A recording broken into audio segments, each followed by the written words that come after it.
Hindi na kailangan ang pressure tank. Gastos lang yan. Tara guys, samahan niyo ako. Bali dito na tayo ngayon guys sa ating pag-ayusan ng ating water pump. Yan na siya guys. Yan. Ang gagawin natin dito, lalagyan natin siya ng pressure switch. Ito na yung pressure switch guys. Ito na siya. Yan, ito. Yan, ating buksan. Yan na siya. At saka yung ating mga fittings. Ito yung ating fittings guys. Ito. Ito. Ang tawag dito, GI bushing 1/1/4 kasi yung butas ng ating pressure switch 1/4 ang butas. Yan. At saka ito yung nipple 1/4/2.5 ang haba. Yan. Dito natin yan ilalagay. Pero bago natin ilagay yan, lalagyan muna natin ng taping tape. At saka dito guys sa ating water pump, ito. Talagang ganito na sinadya ko na talagang ganito ang ilagay. Naglagay tayo ng liter T, di-ono, para wala na siyang reduce dito sa butas ng ating water pump. Tapos para na rin sa ating prime, kaya nagdaga ko nito. At kung maglalagay din tayo ng yung pressure switch, may abang na siya. Ito, ilalagay na lang natin to. Yan. Tara, umpisa na tayo. Umpisa na natin. Bago ko lagyan ito, kakalasin ko muna itong plug. Yan. Kalasin muna natin itong plug. Yan. May tubig pa siyang bumabalik kasi may stock pa yung hose natin. Yan. Yan. Mahal pa yung tubig bumabalik. Ipaubos natin. Ipaubos muna natin para malagyan na. Habang mayroon pa siyang tubig, maglalagay muna tayo ng tip dito sa ating bushing 1/1/4. Yan. Ito, lagyan muna natin ng tiplon para hindi tumagas. Kasi pag may tagas ito guys, makaka-apekto ito dito sa ating pressure switch.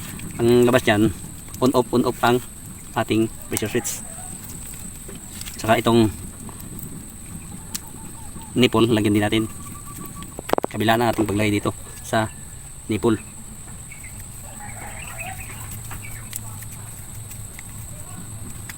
Yan. Tapos kunin na natin itong plug, wala na rin siyang bumabalik na tubig, ubos na. Yan. Tapos lalagay na natin itong bushing na 1/1/4. Yan. Tapos ilagay na rin natin itong nipple na 1/4/2.5. Yan. Tapos sikipan na natin. Mayroon lang gumalaw na daming mga wire na nakabitin. Kaya nakabitin na lang ito guys, ay nasira yung ating lalagyan. Yan kaya nilagyan, bumaba siya, bumaba sa lupa. Kaya inano ko na lang ng mga wire. Yan. Pero maganda naman ang ating pagkakalagay ng mga tubo. Puro GI pipe yan para hindi mabali. Pero pag PVC yan, bibigay na yan. Yan. Dito tayo. Sikipan natin yung bushing.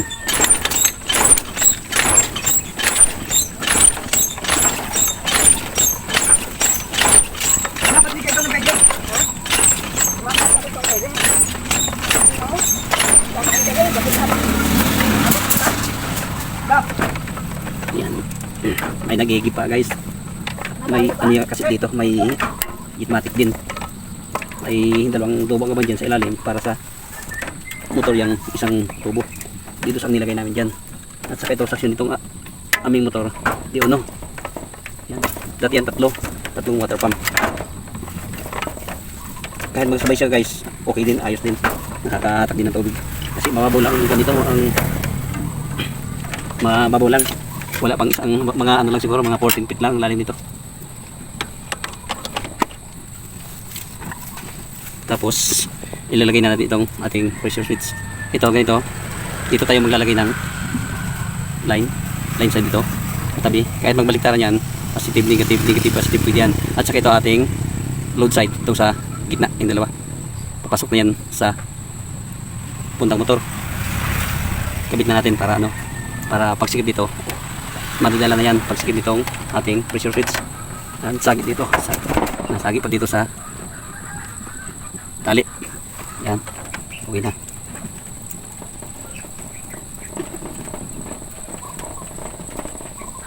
Pagsikip niyan, dito natin sisikipan sa may pressure switch. Dala na yan yung ating nipple. Dito sa kabila. Oh, naikot siya. Pag hindi na ito umikot dito, ito na ang sikip ito sa pressure switch. May nag-iigib pa guys. Si Lola. Dapo ko na. Ba't tinapon? Pagsabaw pa yun ha. Dapo ko na. Sayang yun, pagsabaw pa yun.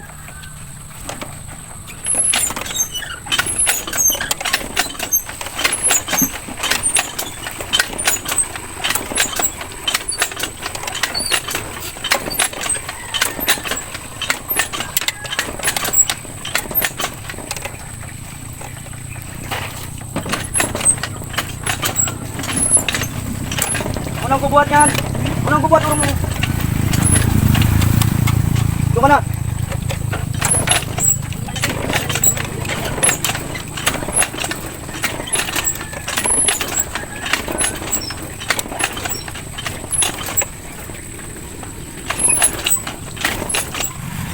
Ngayon, puputulin na lang natin ito galing sa bahay na wire. Yan. Para idiretso natin doon sa pressure switch.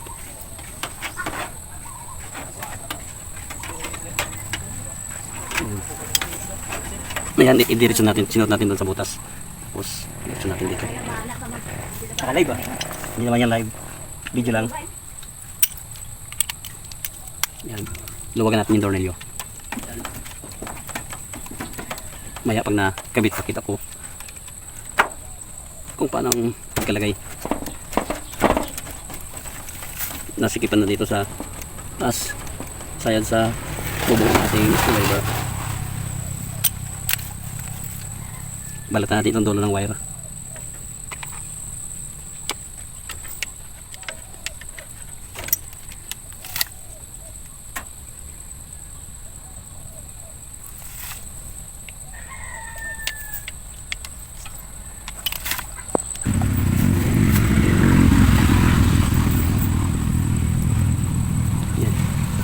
Pala natin yung wire. Hati natin sa dalawa para ilagay yung storage yun. Dito muna sa isang tabi.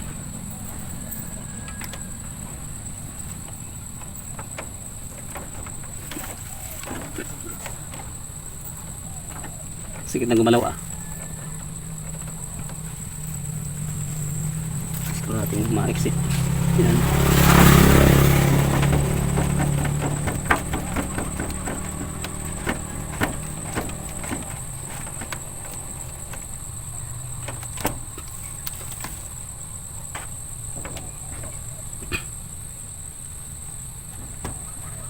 Yan. Baba. Yan. Dito sa kabila.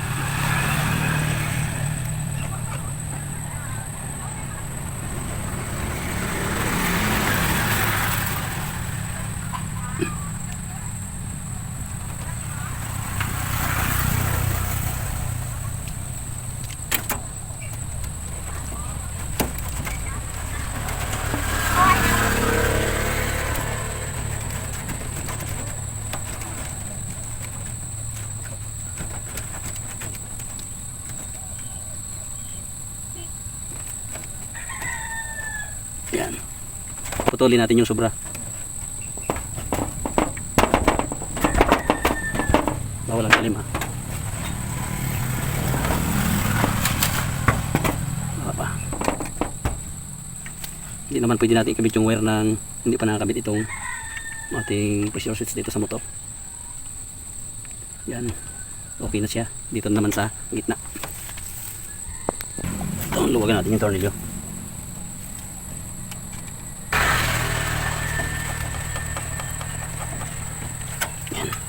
Dito, ipasok natin dito sa butas. Yan.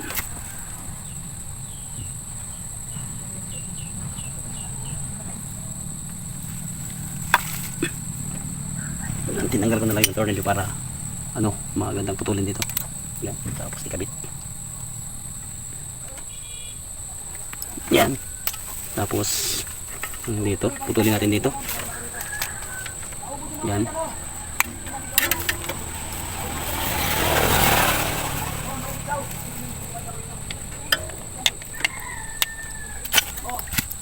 Pasok natin dito ulit sa butas.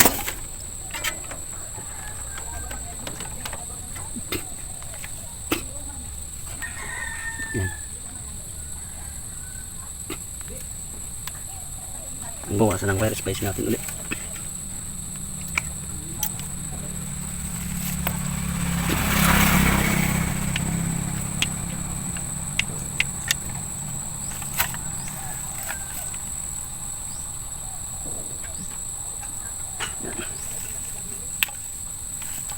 Tanggalin na lang natin itong tornilyo para magandang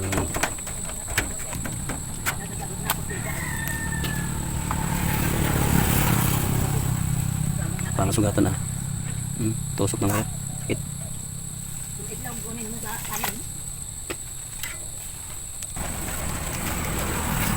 Pakita ko sa inyo mamaya guys itong ginawa kong pag-splice dito pag top dito sa ating pressure switch.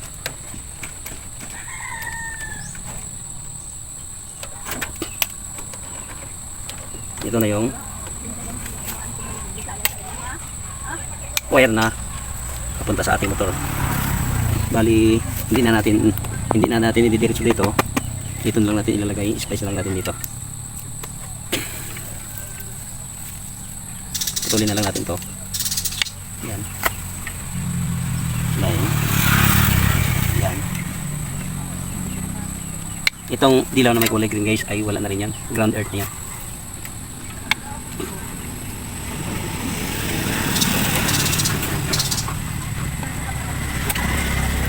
Ito ang ating live, itong kulay brown at saka itong kulay blue, ito yung ating ground.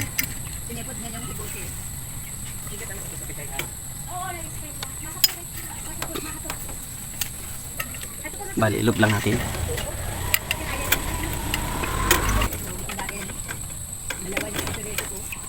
Ito yung ating live. Lagyan muna natin ng electrical tape para may tanda siya.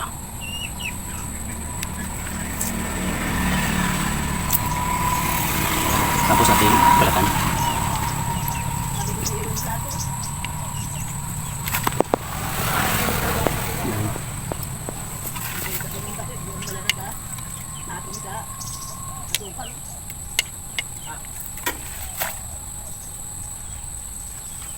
Ito yung ground, yung walang tagging na electrical tape. Dito natin ikabit sa kulay blue.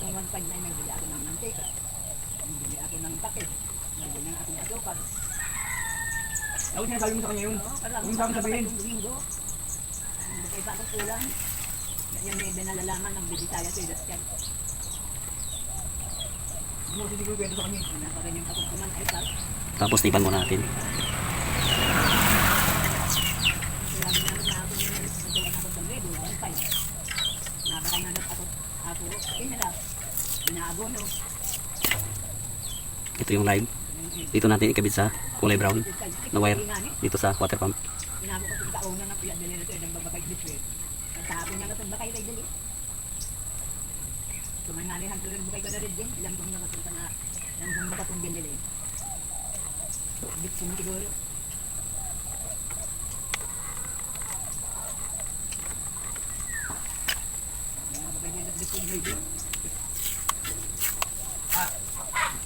Tapos ikaling pawis ko, no? Manibot na ako dito. Hindi ko mabuti pa itong ako. Yan na siya. Ay, dito. Yan na siya guys. Oh. Lagyan ko ng electrical tape. Tapos ito na yung ating connection. Itong dalawang wire dito sa tabi. Yan yung line side natin, yung galing sa ating supply. Tapos itong sa gitna, dalawa. Yan ating load side. Papunta na yan dito sa ating water pump. Ayan. Yan. Yan. Yan na siya guys. Yan. Kita. Yan. Yan. Pwede natin isara yan.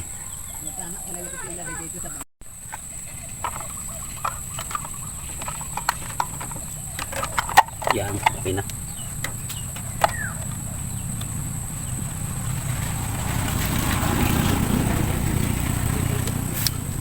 Balik ay isang purpose na pala yan. Yung pressure switch natin. Kaya nilagyan natin yan. Para kung magamit ka nito, diretso na sa motor yung ating mag-i-supply sa ating gripo. Diretso na yun sa motor panel ng motor. Diretso na yun sa gripo. Kaya mas maganda, mas malakas ang pressure ng tubig niya. Ay pag sa tayo sa tangke, mahina lang, hindi tayo pwede makapagkarwas. Ay dito, pag patay ng gripo, mapatay naman yung motor. Yan ang trabaho niya. Kaya di na natin kailangan ang pressure tank. Ito, parang may pressure tank ka na. Yan, punta natin doon sa bahay at testing natin. Guys, ito na yung linya, yung galing sa water pump. At yan yung may bulb na yan. Papasok na yan doon sa aking tangke. Doon tayo sa kabila. Isasara natin yan. Ayan, nakasara na siya. Subukan na natin. Doon tayo ulit. At ito, kaya nakasara yan, yung galing yan din doon sa water pump. Ibubuksan natin to. Buksan natin. Tapos ito naman, ito yung galing sa tangke, isasara natin. Yan, para yung gamit yung tubig na galing sa motor, madiretso na siya dito sa gripo. May pressure na siya. Pandarin natin yung motor. Pandarin natin yung water pump. Wala siyang tulo. Oh, guys, pagbuksan natin yan, bubuksan natin yan. Yan, may tulo siya. Sara natin to. Yan, may tulo siya, oh. Yan. Sarolin natin to para yung gamitin natin yung sa yung pressure na. Yan. Ito, bubuksan natin to para yung galing sa motor diretso na dito yung tubig. Yan. Buksan mo muna yung switch ng ating water pump. Yan, guys, oh. Yan. Umandar yung motor. Yun. Ito na yung tulo niya, yung diretso na sa water pump. Ngayon, isasara natin to kung titigil yung andar ng motor. Yan ang andar, oh. Sasara natin to.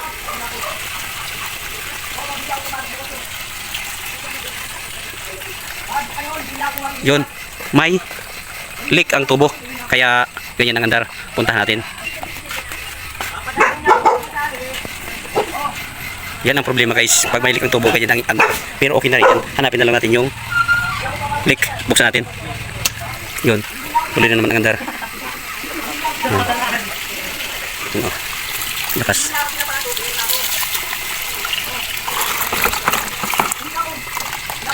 Bali, binalik na rin natin sa dati, guys, yung ating mga pangsara, isinara natin, binuksan yung binuksan yung papasok sa tangke. Tuloy na yan, hindi na gamit yung pressure switch. Yan. Okay naman siya, guys, kaso lang may leak talaga dito sa tubo kasi madaming lugtong yan sa ilalim. Okay din, guys, pag walang leak yun, tuloy-tuloy ang andar. Yun lang, dumaan lang siya dito. Yung tubo na yan, dumaan lang siya dito. May mga butas na yan yata. Yan. Yan. At kung nagustuhan niyo aking video, please like, subscribe. At hit na rin ang notification bell para updated kayo sa aking mga video. See you guys. Bye-bye. God bless.